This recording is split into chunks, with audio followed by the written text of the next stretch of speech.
repetirei sempre, que o Cristo é eterno, mas Jesus tem 2000 anos. Jesus faz aniversário. O Cristo é antes da criação de todas as coisas. É o Cordeiro imolado antes de qualquer criação, gás, matéria, partícula subatômica, dimensão ou criatura de natureza espiritual ou de qualquer outro tipo. O Cordeiro é aquele em quem, é o Verbo em quem, é a palavra por meio de quem todas as coisas são tiradas ex nihilo, do nada, para a existência. Esse é o Cristo, esse é o Cordeiro, esse é Deus eterno, que se sacrificou, que morreu antes de haver a criação. Deus morreu pelo que criaria. O Cordeiro foi imolado, foi morto antes de haver cosmos, de qualquer natureza. O cosmos nasce dessa ressurreição do Cristo da criação, antes de qualquer coisa ser criada. Essa ressurreição explode a vida da criação. Por isso se diz que o Cordeiro, o Emanuel, é imolado antes da criação de qualquer coisa, de qualquer conosco. Agora, Jesus nasce na plenitude dos tempos na história, e o objetivo declarado é tornar pública a manifestação desse amor salvador de Deus por todos os homens. Há alguns que dizem, não, isso aqui foi falado apenas para judeus. Ele salvará o povo dos pecados deles, são só os judeus. Você já ouviu isso por aí? E tem aqueles outros que dizem, não, ele morreu pelos judeus que creram nele, os que não creram nele naqueles dias, ou quem não soube dele, estando ali por perto, morreu e se perdeu. E ele é o Salvador de todos os gentios que ouviram a informação do Evangelho levada por crentes e aí se converteram. Ele só é Salvador de quem recebeu a informação e aceitou a informação. Quem não recebeu, ou quem na hora não entendeu, ou não acolheu, ou estava correndo, ou não tinha nem como perceber, esse povo todo morreu antes, durante e depois dele. Ou seja, é uma salvação de coisa nenhuma. É uma salvação de uma gota, enquanto se destroem todos os oceanos de almas perdidas, porque Deus não está nem aí para as almas, para os espíritos que Ele criou.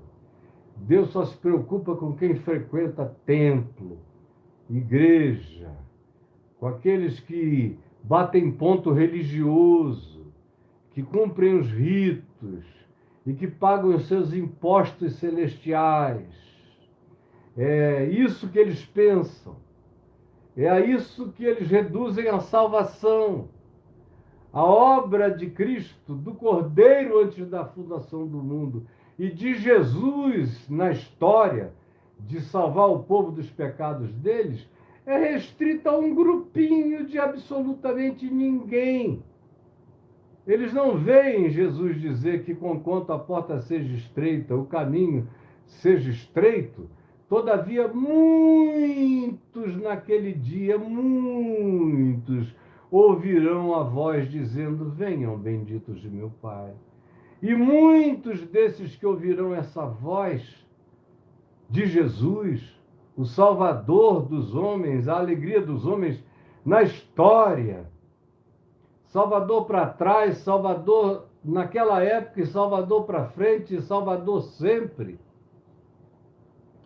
E o testemunho da cruz na história, eles não conseguem enxergar que, por exemplo, em Mateus 25, são pessoas que não sabiam nem quem era Jesus, que não tinham nem ouvido falar no nome dele, aqueles para quem ele diz, venham, Porque eu tive fome e me destes de comer, eu tive sede e me destes de beber, e por aí vai. E eles no final dizem: não, a gente nunca te viu, a gente não sabia nem de ti. Mas Jesus lhes dirá: sempre que vocês fizeram isso a um próximo, a qualquer um, nessas circunstâncias, mesmo não pensando em mim, sem saber de mim, era a mim que vocês faziam, era a mim. Então, o Emanuel é Deus conosco, com todos nós, desde sempre. É Deus com a criação. É o Cordeiro imolado desde antes da fundação do mundo. É aquele em quem todas as coisas são. E Ele é por nós. E, portanto, quem será contra nós? Jesus é o nome, é a designação do processo histórico que tem a ver com a certeza que eu, você e o mundo inteiro podemos ter de que os nossos muitos e imperdoáveis pecados estão todos cobertos pela propiciação, pela palavra que disse: eu paguei, eu chamei sobre mim o pecado de todos. Não apenas dos filhos de Israel e não apenas daqueles que ouviram essa informação, como diz o apóstolo João, dizendo que a certeza era essa, de que quando o Filho do Homem, que é a designação humana de Jesus, messiânico histórica de Jesus, é o Filho do Homem, fosse levantado da terra, ele atrairia todos a ele mesmo, inclusive os filhos de Deus que andam dispersos pela terra. Inclusive os filhos de Deus que andam dispersos pela terra. A cruz atrairia todos a ele mesmo, inclusive os filhos de Deus dispersos pela terra. Aí você diz: você veio hoje aqui para falar isso? Olha, só uma pessoa muito tola pode pensar que essa informação que eu estou dando aqui é uma coisa desprezível. Ao contrário, ela tem o poder de mudar a cabeça de vocês para sempre. Para sempre. Eu dou graças a Deus pelos que estão aqui, que não são tantas pessoas hoje. Eu espero que você recomende para tanta gente, e diga que essa informação vai mudar a mente, a interpretação, o olhar, vai alargar a sua compreensão. Não vou responder nada para Mônica Valéria. Presta atenção, minha filha. Você está perdendo tempo. Ouve a palavra. Ouve a palavra. Porque ela pode dilatar sua mente. A palavra do Evangelho, pregada por mim há muitos anos, e depois dele também. Enquanto Deus me colocar aqui, é palavra do Evangelho que vocês vão ouvir. E o que vocês ouviram hoje aqui foi palavra do Evangelho para esclarecer a mente. E se você prestar atenção e ouvir de novo e guardar, a sua mente vai se dilatar. E a sua compreensão do Evangelho vai crescer. E você vai desabobalhar-se espiritualmente. E vai mergulhar em águas profundas desse conhecimento. O Emanuel é quem Deus é para toda a criação. Ele é aquele em quem toda a criação é e subsiste. Jesus é a manifestação histórica do Emanuel e é a designação dessa missão superior a tudo, que é declarar que as culpas humanas estão rasgadas e todo aquele que crê tem as suas culpas rasgadas. Isso é tão revolucionário que eu digo o seguinte: infelizmente o Freud nunca trabalhou com essas categorias. O protocolo da psicanálise proibia essa viagem de chegar a esse lugar de perdão, e de perdão atribuído por Deus ao homem. Não. Na psicanálise, no máximo, se você conseguir, se perdoe. Porque nem mesmo existe a recomendação para perdoar o outro, o próximo. É só entender processos, mas não tem perdão. E assim, toda psicologia existe sem perdão.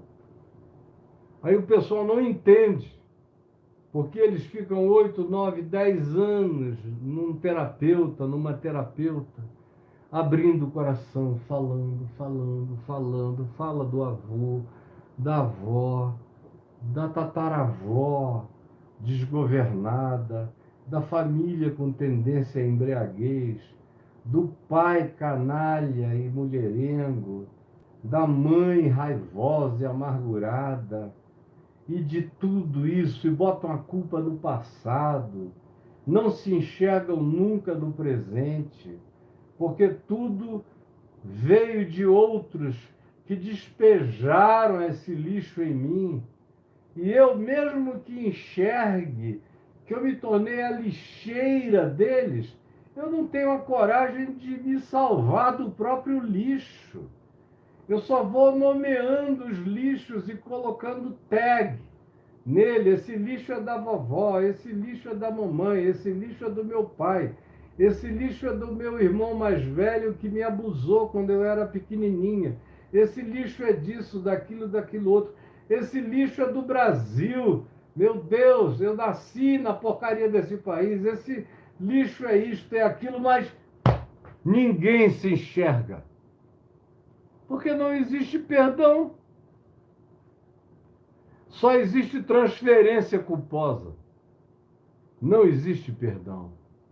Quando, na realidade, o que nos salva é perdoar e o que nos salva é sermos perdoados. O que nos salva é quebrantadamente dizermos: Jesus, Tu és Deus conosco. E Tu, que és Deus conosco, levaste os meus pecados sobre Ti. Todos eles foram levados, nem os que são ocultos a mim mesmo, nem aqueles que eu próprio não enxergo, porque eu tenho cegueiras pessoais imensas, mas os meus pecados, sabidos e não sabidos, conscientes e inconscientes, foram todos lavados e abolidos e rasgados por Jesus da cruz e os principados e potestades que os usavam para me enlouquecer, para me endemoninhar, para me tornar insano, para tirar a minha sobriedade, a minha lucidez, a minha humanidade, a minha chance de felicidade do mundo. Esses pecados todos já foram lavados, limpos, e não há mais poder nem no céu, na terra, nem debaixo da terra que possa me acusar, se eu crer que eu estou justificado pela justiça de Deus em Jesus. Aí, minha gente, acaba tudo. O cara fica curado do dia para a noite. Aquilo que os melhores mestres das psicologias da alma não conseguem resolver, porque eles não têm a coragem de dizer: os teus pecados estão perdoados. Ou: eu estou autorizado por te dizer, em nome de Cristo Jesus, que os teus pecados são muitos, mas eles estão todos perdoados. Como eu tenho a cara de pau divina de dizer, e vejo as pessoas serem libertas de megatons de agonia na hora. Como aquele homem que me procurou dizendo que tinha matado mais de 70. Na realidade, ele falou 77 pessoas. Eu executei como membro do Esquadrão da Morte. Me falou lá em Tiberíades, na Galileia, aos prantos, desesperado, com vontade de se suicidar. E depois de ouvi-lo e vê-lo gemer, querer virar verme, como se a cabeça dele tivesse saído pelo ânus, como se ele tivesse defecado a si mesmo, constituindo-se na bosta universal para a qual não havia salvação. Depois de tudo aquilo, ele, com aqueles olhos esbugalhados, eu tive a ousadia de botar a mão na cabeça dele em prantos, eu mesmo em prantos, sentindo a dor do inferno dele em mim. Eu falei: os teus pecados estão perdoados. Em nome de Jesus, estão lavados.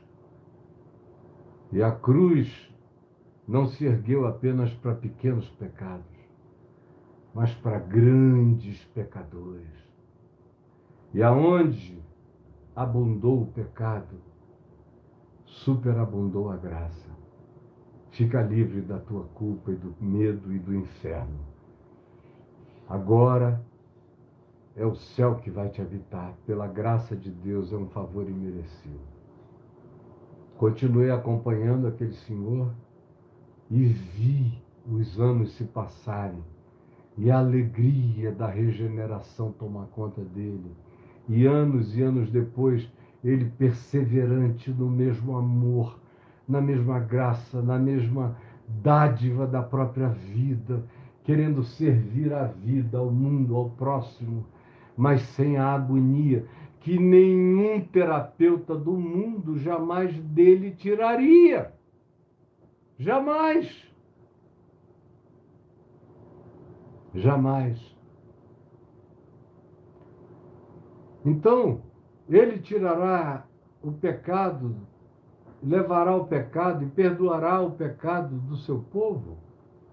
É a coisa mais revolucionária que pode haver para a mente humana.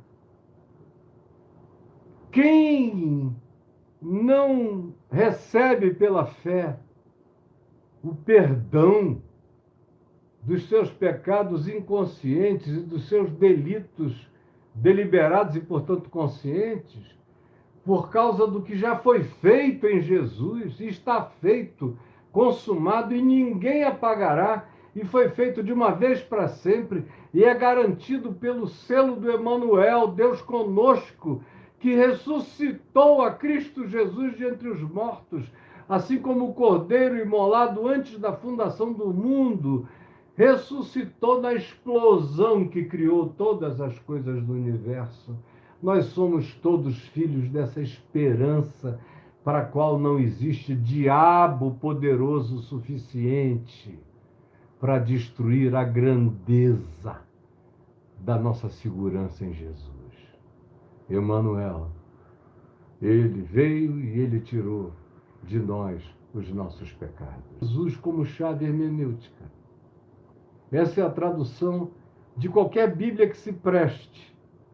É lê-la tendo Jesus como chave de interpretação. O que Jesus viveu, ensinou, praticou e fez é a palavra de Deus. O que Jesus não mencionou, não tocou, não puxou de assunto, não fez, não quebrou pau a respeito, não disse que era essencial, que era fundamental, não é palavra de Deus. É palavra circunstancial, é um aplicativo de hora. Agora, a palavra eterna de Deus é Cristo Jesus. E não há mudança e nem sombra de variação. Como se diz, pois Cristo Jesus é o mesmo. Essa palavra de Deus encarnada, essa palavra Emanuel, que Jesus encarnou, é a mesma ontem, hoje e eternamente.